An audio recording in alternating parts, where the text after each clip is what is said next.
Hello friends, this is Nisha Gilodia and you are watching me on Setu Studies.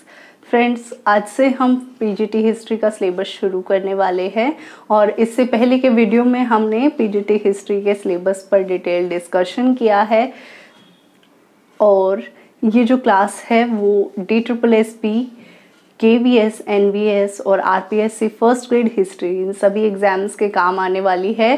साथ ही साथ DSSB, KVS, NVS, TGT, SST के भी students के लिए ये बेनिफिशियल होगी। तो चलिए हम शुरू करते हैं हमारा आज का टॉपिक। हमारा टॉपिक है the dark age feudalism in Europe. हम पढ़ेंगे कि यूरोप में किस तरीके से सामंतवादी काल एक अंधकार युग के नाम से जाना जाता है। सबसे पहले जानना होगा हमें कि अंधकार युग किस टाइम पीरियड को हम कहते हैं। तो 4th to 15th सेंचुरी का जो टाइम है, 4th to 15th सेंचुरी के टाइम को हम मध्यकाल के नाम से जानते हैं और इसी समय को हमने विश्व इतिहास में अंधकार युग के नाम से भी जाना है। अब 5वीं से 14वीं सदी के समय को ही हम अंधकार युग के नाम से क्यों जानते हैं, ये जानने के लिए हमें सबसे पहले रोम का राजनीतिक इतिहास जानना होगा। रोम के राजनीतिक इतिहास को इतिहासकारों ने 3 पार्ट्स में डिवाइड किया है। सबसे पहले राजतंत्र काल आता है जो 753 BC to 510 BC तक रहा। उसके बाद गणतंत्र काल आता है जो कि 510 BC to 27 BC रहा। इसके बाद साम्राज्यवादी काल आता है जिसको 27 BC से 476 AD तक रखा गया है। फ्रेंड्स, अगर हम BC और AD की बात करें तो ईसा मसीह के जन्म से पहले का समय वो BC का टाइम पीरियड कहलाता है, यानी कि बिफोर क्राइस्ट। और इस ईसा मसीह के जन्म के बाद AD का समय जो कि वर्तमान समय तक चल रहा है और इसको कहते हैं एनी डोमिनी। और अभी जो प्रेजेंट की बुक्स हैं उसमें हम BCE के नाम से देखते हैं, मतलब बिफोर कॉमन एरा। और ये जो AD का समय है इसे CE के नाम से देखते हैं, यानी कि कॉमन एरा। तो ईसा मसीह के जन्म से पहले का समय बिफोर कॉमन एरा और ईसा मसीह के जन्म के बाद का समय कॉमन एरा। और अभी जो समय चल रहा है वो कॉमन एरा में चल रहा है। अंधकार युग को समझने के लिए हमें साम्राज्यवादी काल के बारे में जानना होगा। इसी काल के अंतर्गत एक शासक हुए थे थियोडीसियस, जिनका टाइम पीरियड था 376 to 395 AD। इस समय में रोमन साम्राज्य काफी बड़ा क्षेत्र में फैला हुआ था। दक्षिण यूरोप का क्षेत्र भी इसी के अंतर्गत था, उत्तरी अफ्रीका का क्षेत्र भी इसी के अंतर्गत था, साथ ही साथ अनातोलिया का क्षेत्र भी इसी के अंतर्गत था। तो इतने बड़े साम्राज्य को अकेले राजधानी रोम से संभालने में इस समय पर जो रोमन साम्राज्य की राजधानी है वो रोम है। तो इतने बड़े साम्राज्य को राजधानी रोम से संभालना थोड़ा मुश्किल हो गया था।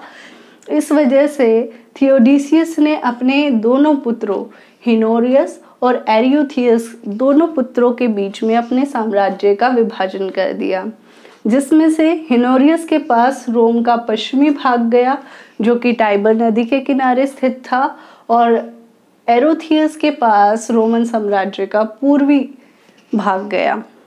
और इस साम्राज्य को बेंजिनटाइन साम्राज्य कहते थे, जिसकी राजधानी थी कुस्तिनतुनिया।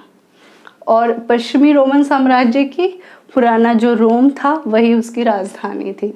कुस्तिनतुनिया को अब वर्तमान में इस्तांबुल कहते हैं और ये वर्तमान समय में टर्की में स्थित है। इसी तरीके से दोनों साम्राज्यों में राज चल रहा था। आगे चलकर 451 AD में जो चर्च है उसका विभाजन हुआ, क्योंकि 2 साम्राज्य हो गए। रोमन साम्राज्य 2 पार्ट्स में डिवाइड हो गया। इसी वजह से चर्च को भी 451 AD में 2 पार्ट्स में डिवाइड कर दिया गया। एक स्थान है चेल्स्टन,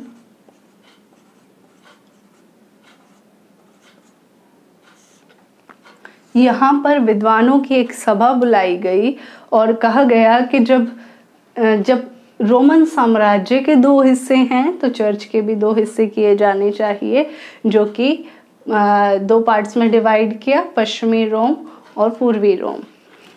पश्चिमी भाग में जो लोग थे वो ईसा मसीह को महत्व देते थे। पूर्वी भाग में जो चर्च था वहाँ पर जो ईसा मसीह की माता थी, माँ मैरी, उनके महत्व पर बल देते थे। और पूर्वी चर्च को ऑर्थोडॉक्स या ग्रीक चर्च के नाम से भी जाना जाता था। अब धीरे धीरे जो शासक हैं वो थोड़े कमज़ोर पड़ने लगे और 476 एडी में 476 एडी में रोम का पतन होने लगा। धीरे धीरे शुरुआत पहले से हो गई थी, लेकिन 476 तक आते आते रोम का पतन होने लगा। इस घटना को हम फॉल ऑफ रोम के नाम से जानते हैं। फॉल ऑफ रोम का मतलब है रोमन साम्राज्य का पतन। धीरे धीरे रोमन साम्राज्य जो है कमज़ोर होने लगा था।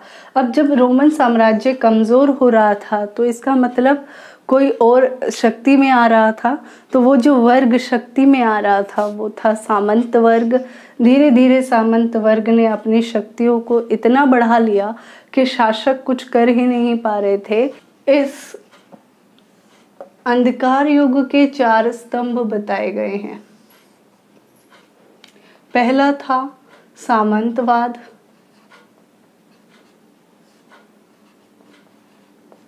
दूसरा था धर्म, तीसरा था मैनर सिस्टम, चौथा था श्रेणी प्रथा, जो कि हमारे सिलेबस में भी मेंशन है। और फ्यूडलिज्म तो हमारा टॉपिक है ही, और इसी में हमें मैनर सिस्टम और गिल्ड सिस्टम को भी समझना है। और इन्हीं के आधार पर हम इस टाइम पीरियड को डार्क एज के नाम से जानते हैं।